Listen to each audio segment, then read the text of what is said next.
The sun hung low over Mesa Creek like a dying ember, casting long shadows across the cracked asphalt of Route 17.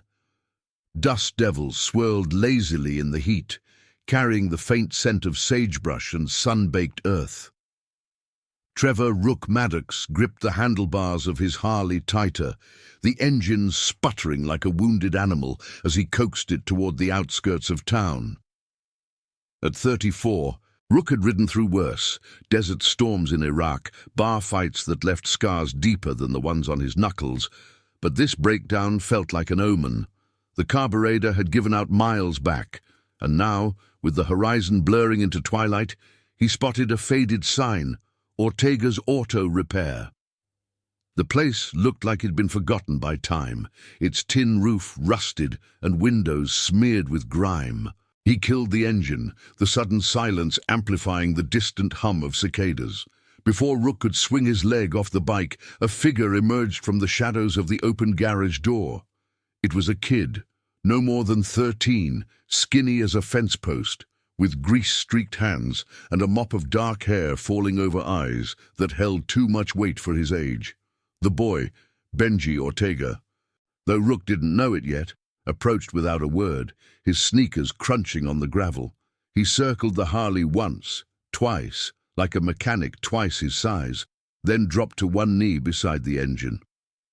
"Mind if I take a look?"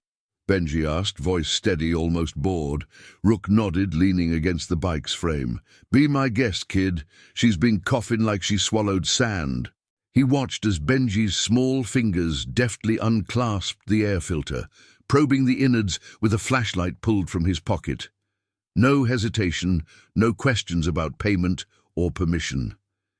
The air smelled of oil and metal, sharp against the fading warmth of the day. 20 minutes ticked by in the golden light, Benji twisting wires, adjusting the carburetor with a wrench that seemed comically large in his grip. Finally he stood, wiped his hands on his faded jeans, and stepped back. "Try it now." Rook turned the key. The engine roared to life, smooth and thunderous, vibrating through his bones like an old friend's handshake. He revved it once, twice, the sound echoing off the empty lot. "Damn, kid, that's wizardry." He reached for his wallet, pulling out a couple of worn 20s. "Here, for your trouble." Benji shook his head, backing away with a polite firmness. "Nah, no charge." His eyes flicked to the horizon, where the first stars pricked the sky, and for a split second something raw flashed there. Gratitude, relief. It vanished as quickly as it came. "Just keep her tuned. Roads out here eat bikes alive." Rook pocketed the cash, intrigued despite himself. In a world where every favor came with strings, this felt off-kilter, like finding water in the desert. He nodded, helmet in hand. "Fair enough. Name's Rook. If you ever need a ride or anything, you holler." Benji just shrugged, already turning back to the garage, the door creaking shut behind him. Rook rode off into the cooling night, the Harley's growl fading into the wind, but the kid's face lingered in his mind, a puzzle piece that didn't fit. Back at the Silver Ridge MC clubhouse, tucked in the hills outside Mesa Creek, the air was thick with the aroma of grilled burgers and cold beer. The wooden beams overhead creaked under strings of bare bulbs, casting a warm glow over the worn pool table and the cluster of leather-clad brothers nursing their drinks. Rook pulled up at dusk, the club's bonfire already crackling, sparks dancing like fireflies. He killed the engine and strode in, shrugging off his kuta, the club's patch gleaming with a silver ridge etched against a stormy sky. "Yo, Rook, what dragged you back so late?" called Jax, the club's sergeant-at-arms, a burly vet with tattoos snaking up his arms like rivers of ink. He slid a beer across the bar, foam spilling over the rim. Rook took it, sinking onto a stool. "Bike crapped out near that old shop on 17. Some kid fixed her up. No questions, no cash. Just did it." He recounted the story, the words tumbling out as the fire popped behind him. The room quieted a notch, heads turning. In their world of hard miles and harder choices, acts of quiet kindness stood out like a beacon. "Free labor? In this town?" muttered Lena, the club's unofficial heart, a former nurse who'd patched more than a few of them up after runs gone south. She leaned against the counter, her silver braid catching the light. "Sounds like he's got his own code." Rook nodded, staring into the bottle's amber depths. Eyes like he'd seen too much, didn't push for details, but felt right to check on him tomorrow. Swing by, see if he's straight. The group murmured agreement, the bond of the club pulling taut like a well-oiled chain. Silver Ridge wasn't just ink and iron, it was promises kept, backs watched in the dark. That night, as Rook lay in his bunk, listening to the wind rattle the shutters, he couldn't shake the image of the boy, small hands on a big machine, fixing what was broken without asking why. Little did he know that simple act would unravel threads long buried, pulling the whole club into a fight for something deeper than turf, a kid's shot at the life he deserved. The next morning dawned crisp, the desert air biting at the edges as Rook fired up his Harley again. Jax and a couple others joined him, engines rumbling in unison as they carved through the waking town. Mesa Creek stirred slowly, coffee shops opening, trucks rumbling to life. But the Ortega shop remained a ghost on the edge, its signs swaying in the breeze. They pulled up, dust settling around their boots, and that's when the truth began to crack open. Benji was there, same as yesterday, but now hauling a rusted fender from a junked pickup in the yard behind the garage. His sister Luna, a tiny thing of 6 with pigtails and a dress too big for her, sat on an overturned crate, swinging her legs and clutching a rag doll. She looked up first, eyes wide at the convoy of bikes, but Benji just straightened, wiping sweat from his brow. "Back already? She acting up?" Rook dismounted, glancing at the makeshift setup. A lean-to shed tacked onto the garage's rear, clotheslines strung with faded laundry. "Nah, she's purring. Just wanted to say thanks proper and meet the wizard." He extended a hand, which Benji shook with surprising grip. The introductions flowed easy. Jax cracking a joke about junior mechanics stealing our thunder. But as they talked, pieces fell into place. Benji's gaze kept drifting to Luna, who was now tracing patterns in the dirt with a stick. "You live here?" Rook asked, nodding at the shed. Benji hesitated, then shrugged. "Yeah, Mom's. Not around much. Hospital stuff. I handle things." His voice was matter-of-fact, but the weight pressed in, heavy as the toolbox at his feet. Jax crouched to Luna's level, offering a candy from his pocket. "Who's this little road warrior?" "My sister, Luna." Benji's protectiveness softened the edges. "She likes the bikes, says they sound like thunder heroes." The men exchanged looks. Rook felt it then, the pull of old promises, the kind that bound you tighter than blood. "Hospital, huh? What's the deal?" Benji's jaw tightened. "Mom needs dialysis. Bills stack up. I fix what I can, cars, bikes, whatever rolls in. Keeps the lights on." He didn't mention the fear in his eyes at night, or the way he'd learned to forge signatures for school forms, but the club saw it, clear as the scars on Rook's own hands from a war that never quite let go. As the sun climbed higher, painting the yard in harsh light, Rook made a silent vow. This wasn't pity. It was payback for every lost soul they'd pulled from the brink. "Listen, kid," he said, voice low. "Silver Ridge doesn't forget a solid. We're coming back. With tools, maybe some food, and questions, if you're game." Benji nodded, a flicker of hope breaking through. Little did he know those questions would unearth ghosts, the father's disappearance, debts that weren't just money but chains, and rally the club to break them. For in the world of roaring engines and dusty roads, family wasn't born. It was forged, one fixed bike at a time.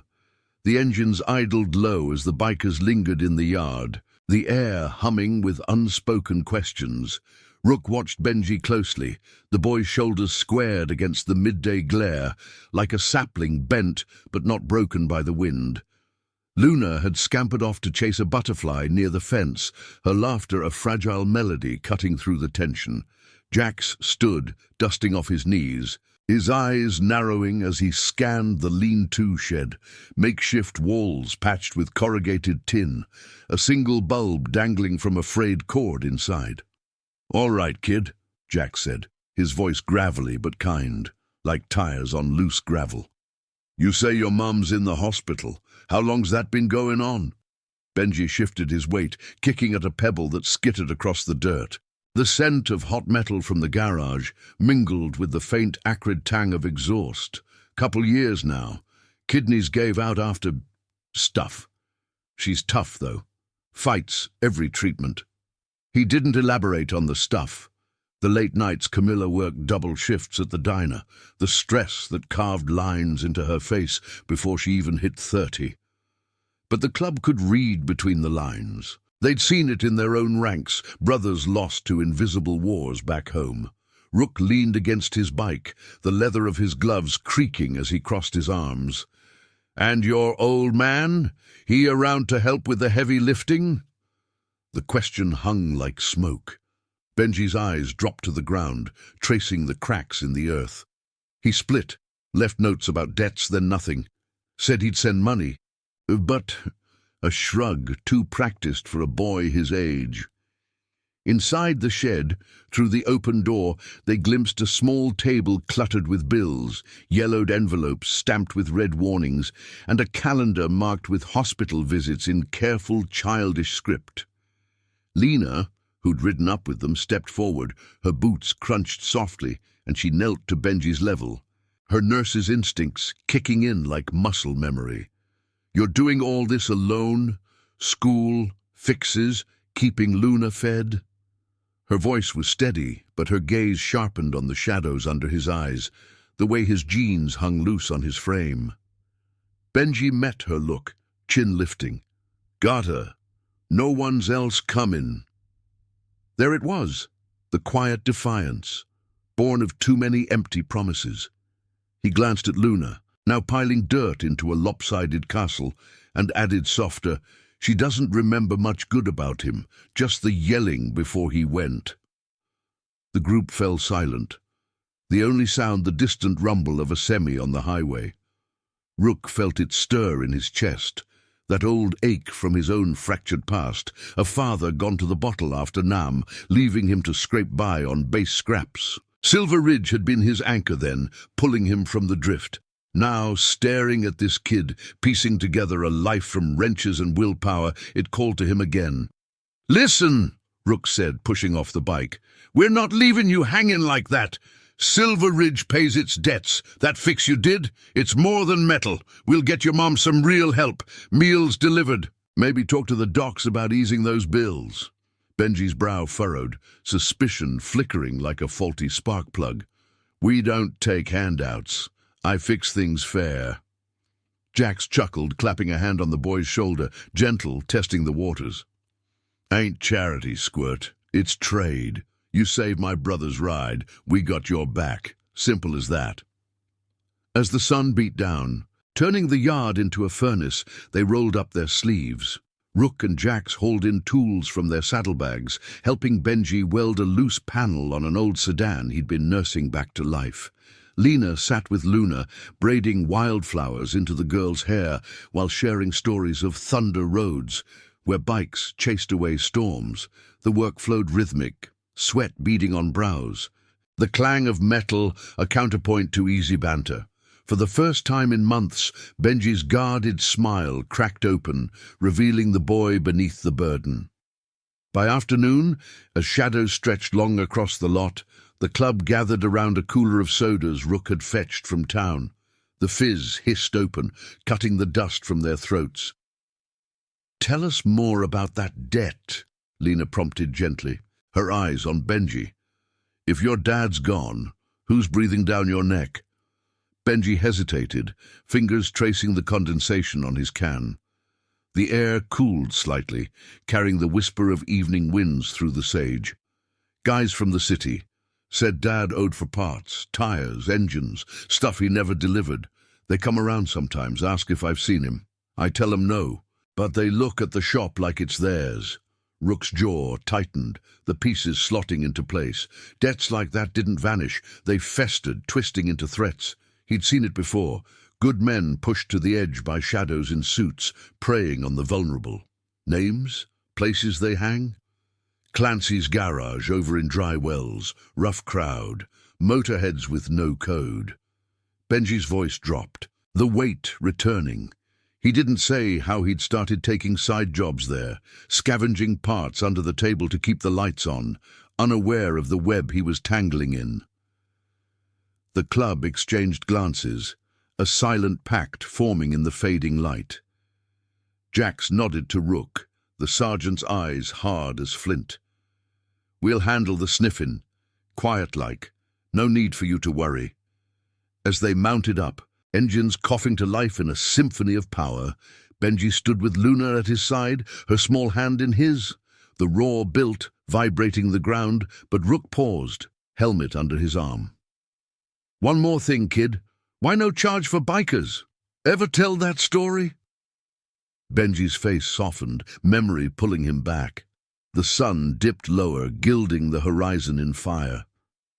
Long time ago, Mom was running from some creep, yelling, chasing her down the street.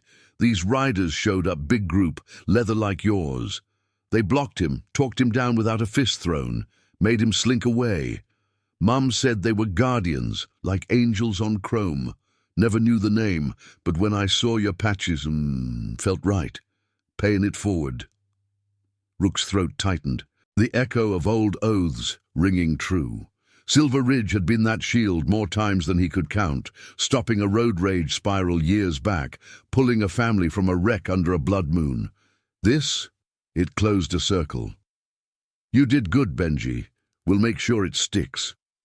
The convoy thundered off, dust plumes rising like banners, leaving Benji and Luna in the quiet yard. The boy watched until the taillights faded, a spark of something new igniting. Trust, perhaps, or the first taste of not standing alone.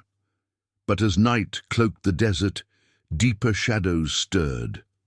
At the clubhouse, Rook would rally the brothers, digging into Clancy's underbelly, unearthing the truth about a father not vanished, but vanished into chains.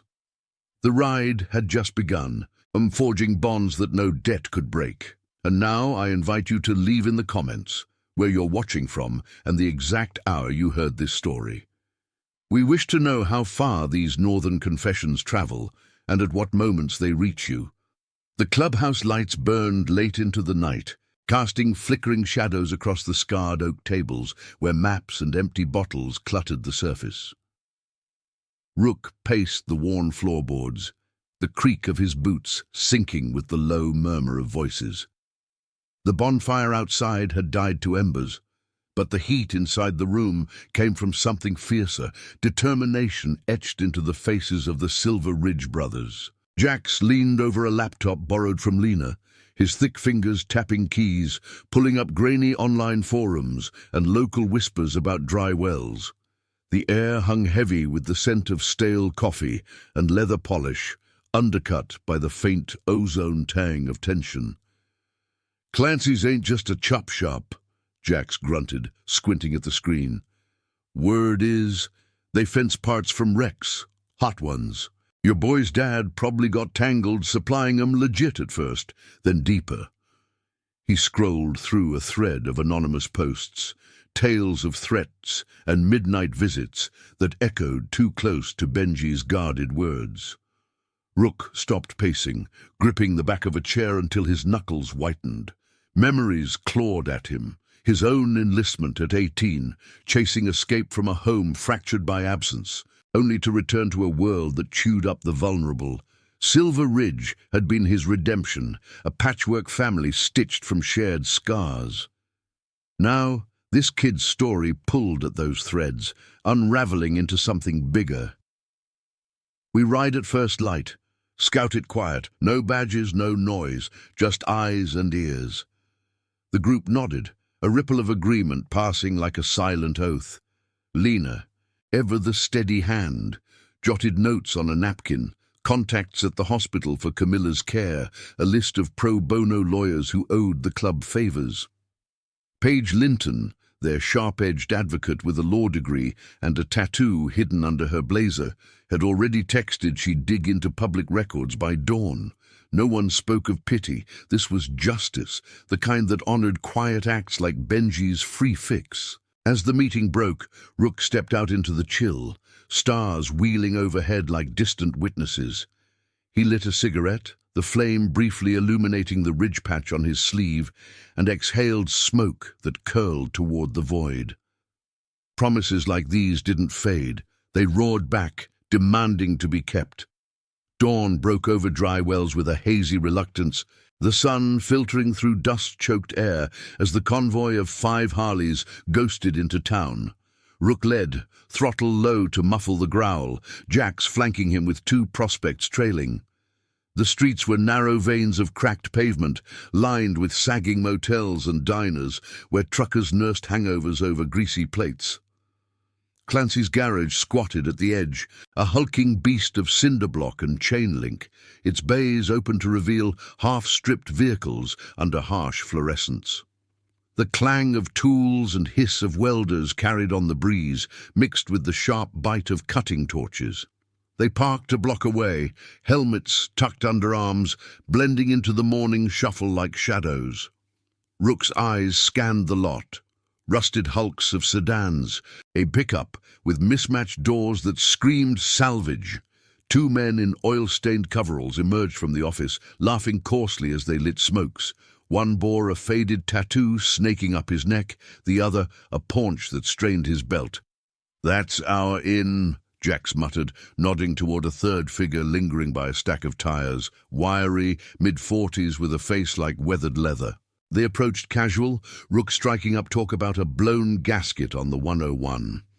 The wiry one, Eddie, he introduced himself, eyed their patches warily, but warmed to the biker code, offering a tour of the yard. As they walked, the ground crunching underfoot, Eddie let slip fragments. "Boss runs tight, parts come and go, no questions. Had a supplier once, Ortega, good with engines, but he ghosted after a big score went south. Left his tab hanging." Rook's pulse quickened, the name landing like a spark on dry tinder. "Ortega? Sounds familiar. Kid around here?" Eddie's laugh was brittle, eyes darting to the office window where a silhouette paced. "Nah, boy's probably scraping by elsewhere. Debts like that, family pays or vanishes." He paused by a dismantled engine block, fingers tracing a serial number etched in metal. "We got eyes everywhere.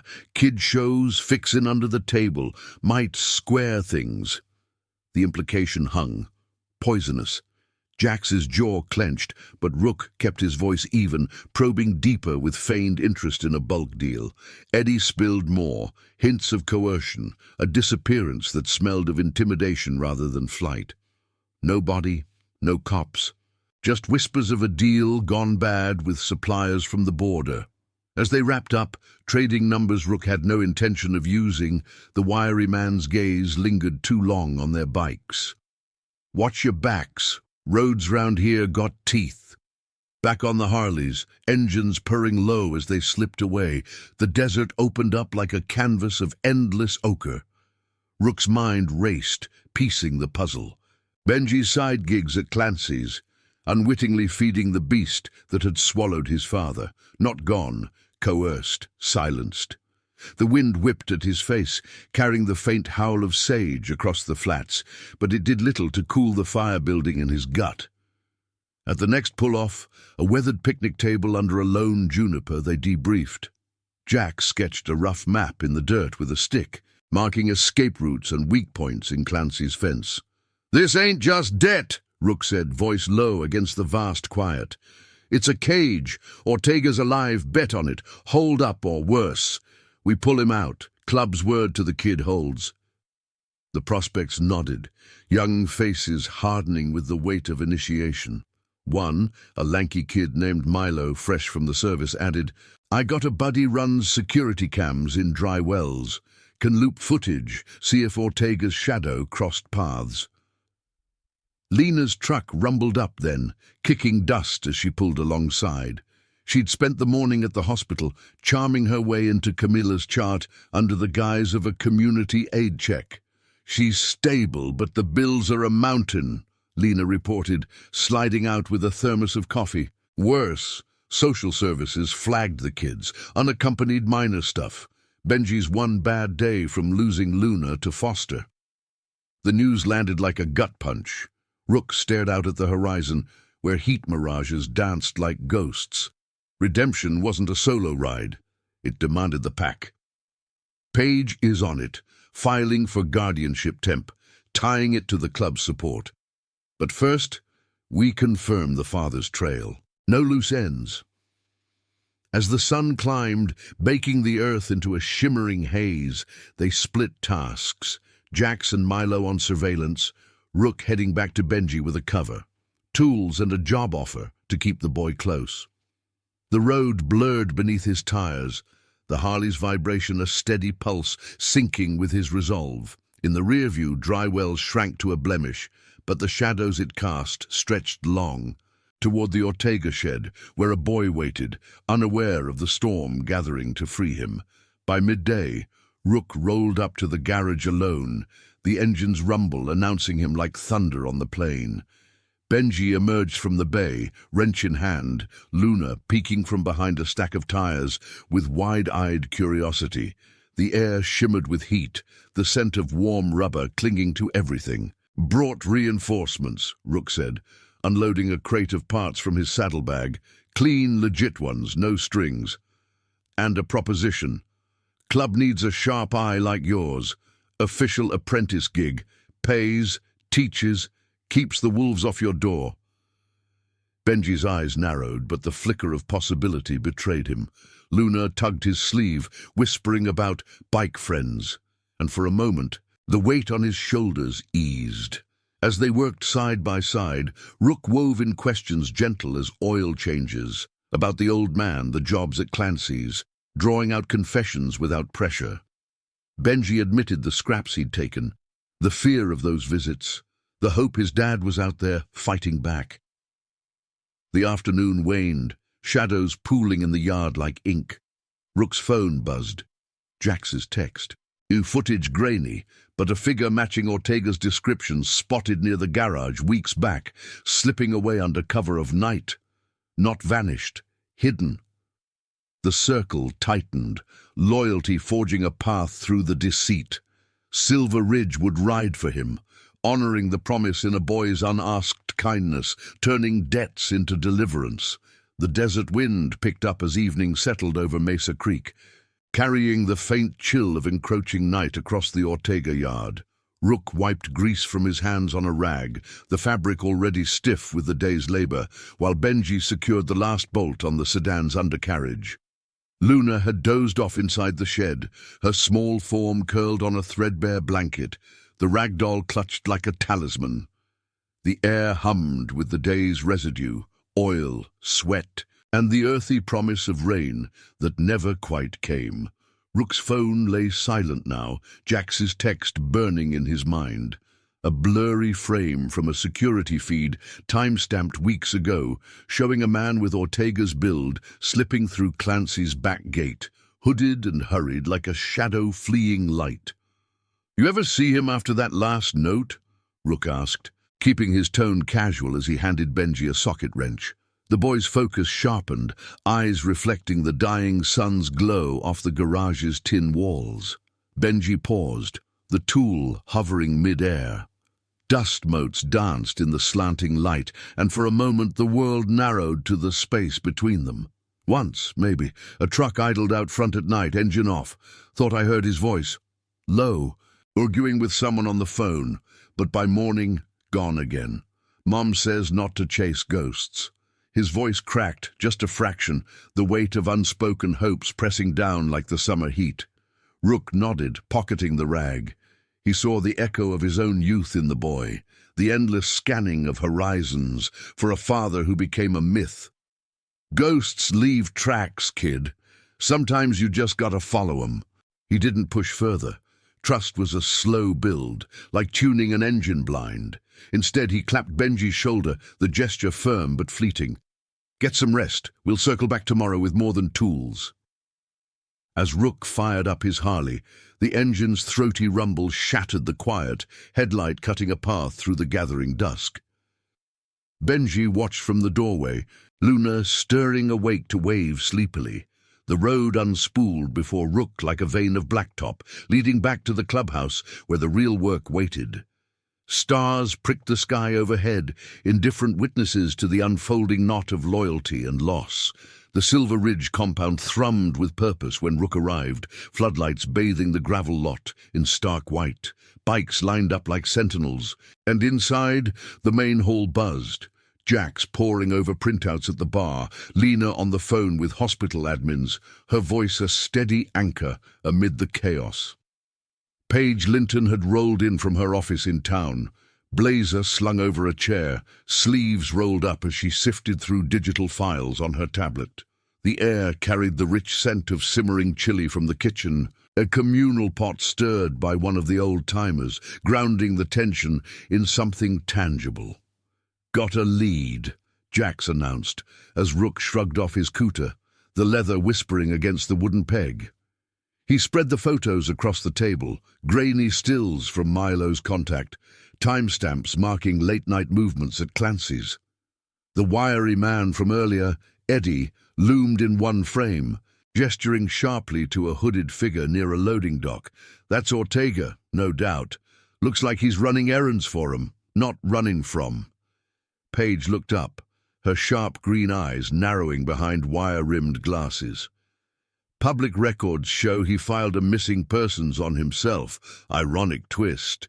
But there's a lien on the Ortega property tied to Clancy's parent company, Shell Corp, probably laundering parts through legit shops."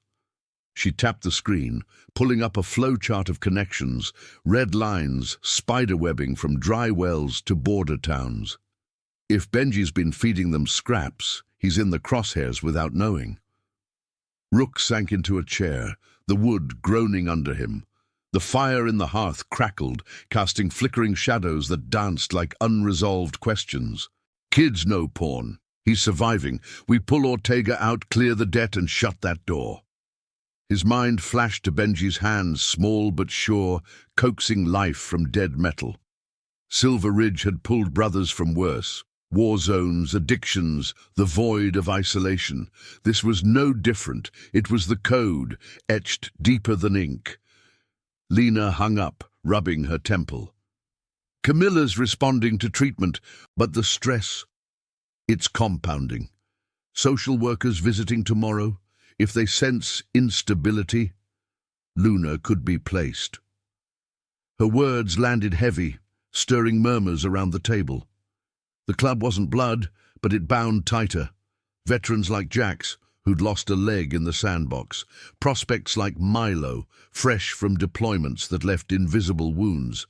They knew the cost of fractured families. "Plan," Rook said, voice cutting through the din like a blade. "Jax, you and Milo tail Eddie tomorrow. Quiet recon. Get eyes on Ortega's routine. Paige, push the guardianship, frame it as community sponsorship. Lena, you're with me at the hospital, first light. Show Camilla we're not ghosts, we're the real deal." Nods rippled through the room, the packed ceiling with the clink of coffee mugs. No grand speeches. Action was their language, forged in miles and midnight runs. Sleep came fitful for Rook that night, the bunk's thin mattress doing little to ease the coil in his chest. Dreams tangled, desert patrols blending with Benji's face, a father's shadow merging with his own ghosts. Dawn found him up early, the compound stirring with the scent of fresh brew and revving engines. He met Lena at the hospital's sterile entrance, the building's white walls a stark contrast to the ochre world outside. Inside, the air hummed with beeps and whispers, fluorescent lights buzzing overhead like trapped insects.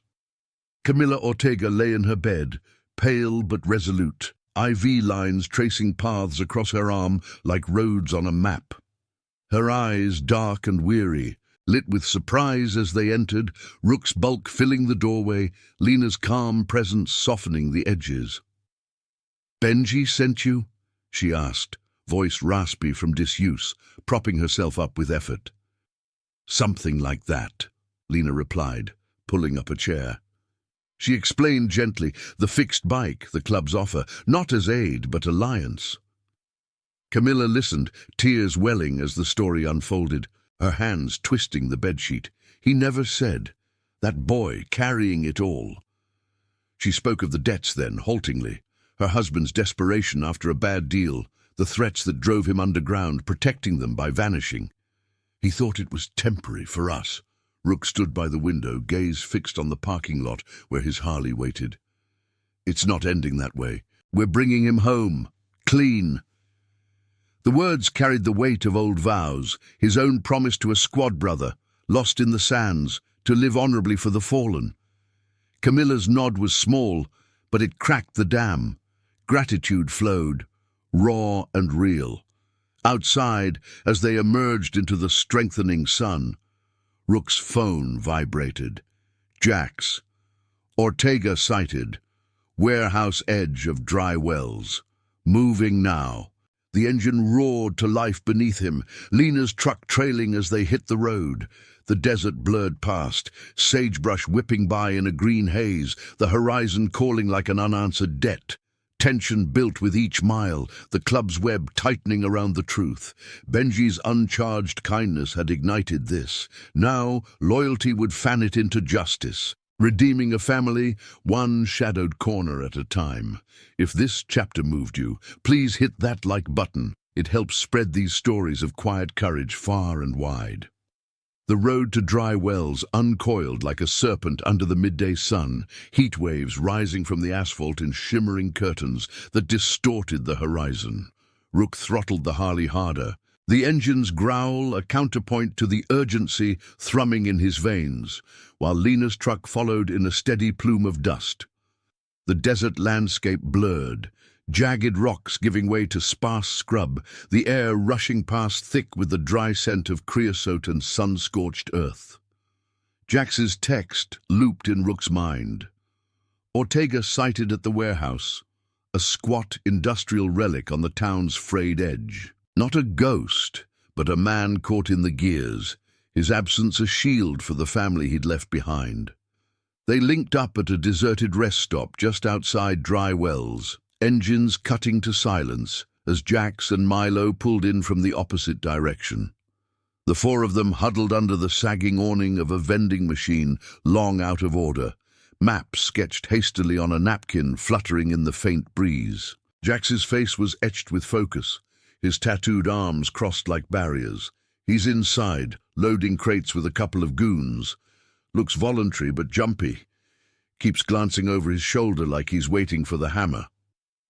Milo nodded, the young prospect's eyes sharp, despite the sweat beading on his brow. Cam's caught him twice this week. No chains, but the fence is high. And Eddie's shadows everywhere. If we go in loud, it spooks him deeper underground.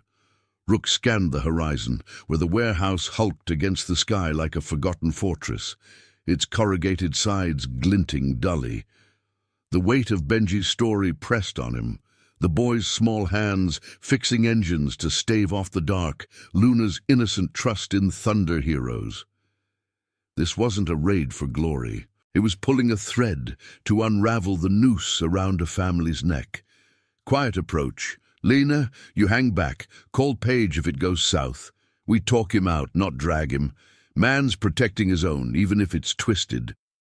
The group split, bikes left hidden behind a dune as they trekked the last half-mile on foot, boots sinking into the powdery sand. The warehouse loomed closer, its yard a graveyard of rusted barrels and tangled chain link, the air heavy with the metallic tang of cut steel and diesel fumes. Jax led, slipping through a gap in the fence with the ease of old habits from patrols long past. They crouched behind a stack of pallets, peering through slats at the loading dock where Ortega worked, mid-40s, lean and haunted, his movements efficient but edged with weariness. He hefted a crate marked with faded shipping labels, passing it to Eddie, whose laugh carried sharp across the yard. Rook's heart tightened at the sight. The man's face mirrored Benji's in the set of the jaw, the dark eyes shadowed by choices that echoed Rook's own regrets. A life derailed by debts, coercion wrapping around like barbed wire. No signs of overt force, but the tension coiled in Ortega's shoulders, the way his gaze darted to the shadows. It spoke of a cage built from fear, not iron. "Carlos Ortega," Jax whispered, confirming from a photo Paige had pulled. Time to remind him family's bigger than hiding. They waited for the shift change, the yard emptying as workers clocked out under the relentless sun. When Eddie stepped away for a smoke, Jack signaled and they moved, ghosts in the heat circling to the side door where Ortega paused to wipe his brow. Rook emerged first, hands visible, voice low and steady. "Mr. Ortega, we ain't here to pull triggers. Name's Rook. Silver Ridge. Your boy's the one who fixed my ride. Free, no strings. Sent us." Ortega froze, crate slipping from his grip to thud against the concrete. His eyes widened, a storm of recognition and terror flashing across his features. The air stilled, broken only by the distant hum of traffic on the highway. "Benji? How? You can't. They'll see you." He glanced toward the office, where silhouettes moved behind grimy windows. Rook stepped closer, the gravel crunching softly under his boots. "We know about the debts, the parts, the way they leaned on you to vanish, but hiding's eating your family alive. Camilla's fighting, kids raising a sister on scraps. Time to come clean, square it right." Ortega's breath came ragged, hands trembling as he leaned against the wall, the rough brick scraping his palm. Memories flooded him, the night he'd slipped away, leaving notes to shield them from the threats, the endless nights in this hellhole, repaying a debt that grew like weeds. "I thought, temporary. Protect them from the fallout. Clancy's got ties, deep ones. Walk away, and they come for what's left." Jax flanked him gently, blocking the line of sight from the yard. "Not anymore. We've got eyes. Paige is filing papers. Lean's getting challenged. You testify quiet, point the finger at the real rot, and we bury the threats. Club's word, your back's covered." The man's resolve cracked, tears carving tracks through the dust on his cheeks. In that moment, the warehouse faded, replaced by visions of Luna's laughter, Benji's determined gaze, the life he'd bartered away. "For them," he murmured, the words a vow renewed. "Yeah, for them." And they exfiltrated swift, Ortega slipping into Lena's truck under cover of a staged distraction, Milo revving a borrowed dirt bike to draw eyes. The drive back to Mesa Creek stretched tense, the desert's vastness a mirror to the man's inner turmoil. Ortega sat silent in the passenger seat, Lena's steady presence a balm as she navigated the winding road. Rook rode ahead, wind whipping his face, the Harley's vibrations syncing with the pulse of impending justice. At the clubhouse, Paige waited, documents spread like a battle plan, her voice calm as she outlined the next steps. Recorded statements, anonymous tips to authorities framing Clancy's as the predator, not the prey. By nightfall, the pieces aligned. Ortega reunited with Camilla over a hushed hospital call, his voice breaking as apologies flowed, promises to rebuild, not flee. Benji, fetched by Rook, stood in the yard under starlight, arms wrapped around his father in a hug that bridged years of absence. Luna clapped, oblivious to the shadows lifted, her world expanding with the rumble of engines idling nearby. But the web wasn't fully severed. As the club gathered, Jax's phone lit with a warning, Eddie sniffing around the Ortega shop, whispers of retaliation brewing. Rook stared into the fire, the flames reflecting the unyielding code. Loyalty demanded follow-through. The ride continued, debts transforming into deliverance, one forged bond at a time. In the quiet hours, as embers glowed, Rook felt the old scars ease, a reminder that redemption rode tandem, never solo. The clubhouse fire snapped and popped, sending sparks spiraling into the velvet night sky, each one a fleeting echo of the day's hard-won victories.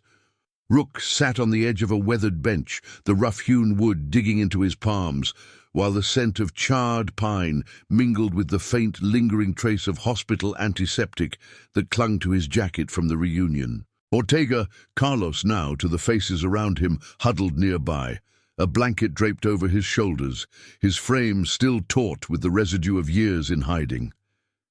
Benji perched beside him, the boy's knee bouncing in silent rhythm, while Luna dozed against Lena's side, her breath soft and even, oblivious to the undercurrent of storm brewing.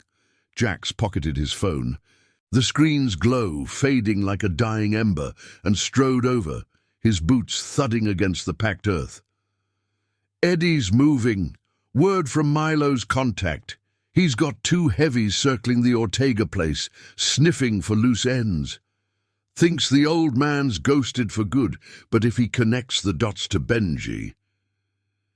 He trailed off, the implication hanging heavy as the desert chill that seeped through the compound's open walls. Carlos lifted his head, eyes hollowed by regret, but sharpening with resolve. The firelight carved shadows across his stubbled jaw, mirroring the lines etched by endless warehouse nights. "I led them there. The parts I skimmed, the jobs I took to keep the debt from your door. It was supposed to buy time."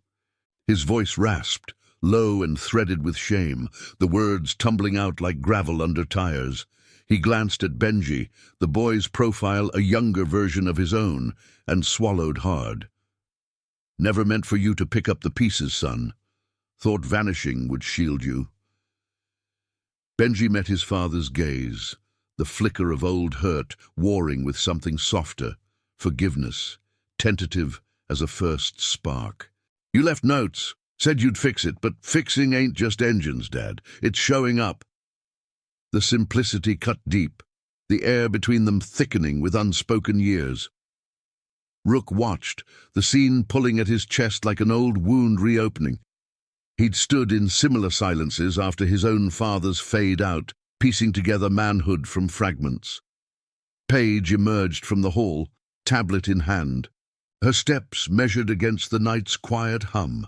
The club's fluorescent lamps buzzed faintly overhead, casting her in a halo of cool blue.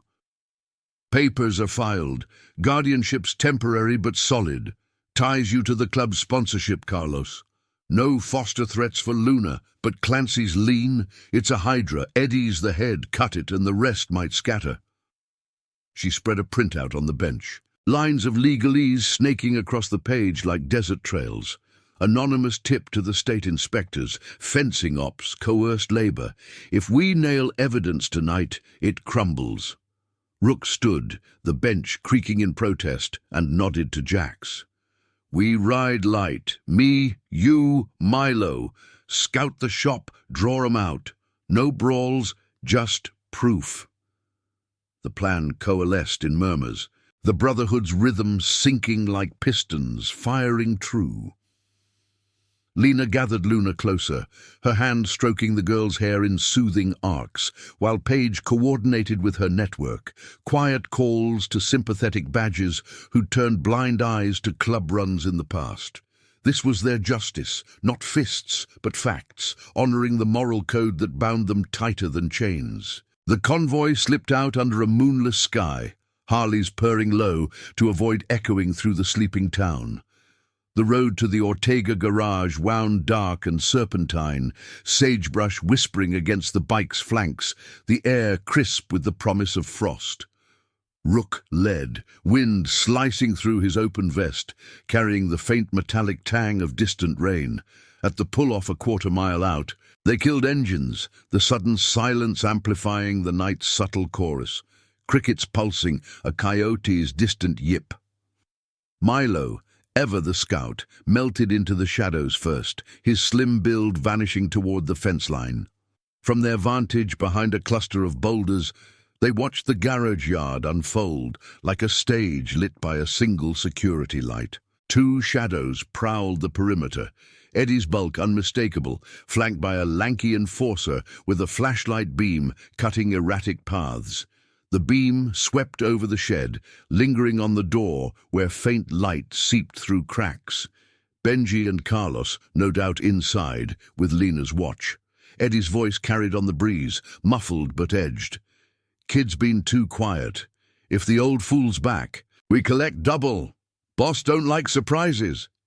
Jax's breath hissed out, controlled fury coiling in his stance.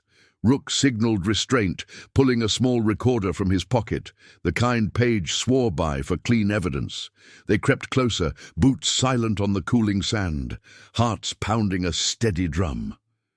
Milo returned minutes later, breath fogging in the chill, whispering coordinates for the recorder's mic. As Eddie paced nearer, ranting about debts that don't die, Rook hit record, the device capturing every damning word, admissions of coercion, threats veiled as business, the web of Clancy's rot laid bare. Tension peaked when Eddie's beams swung their way, freezing the air like a held breath. The enforcer barked a warning, hand dropping to his belt, but Jax moved like smoke, tackling the light before it pinned them. A scuffle erupted, grunts and thuds muffled against the dirt, no shots, no blades, just the raw scramble of survival. Rook lunged for Eddie, pinning him with a knee to the chest, the wiry man's curses turning to wheezes. "It's over," Rook growled, holding the recorder aloft like a talisman. This ends the game." Eddie bucked, eyes wild with cornered rage, but Milo zip-tied his wrists with zip cuffs from the saddlebag, the plastic rasping tight. The enforcer yielded quick, Jax's grip unyielding as iron. No blood spilled, just the poetic unraveling, evidence in hand, the predators caged by their own words. As sirens wailed faint in the distance, Page's tip bearing fruit, they loaded the pair into Milo's truck bed, bound and seething, the night air electric with triumph.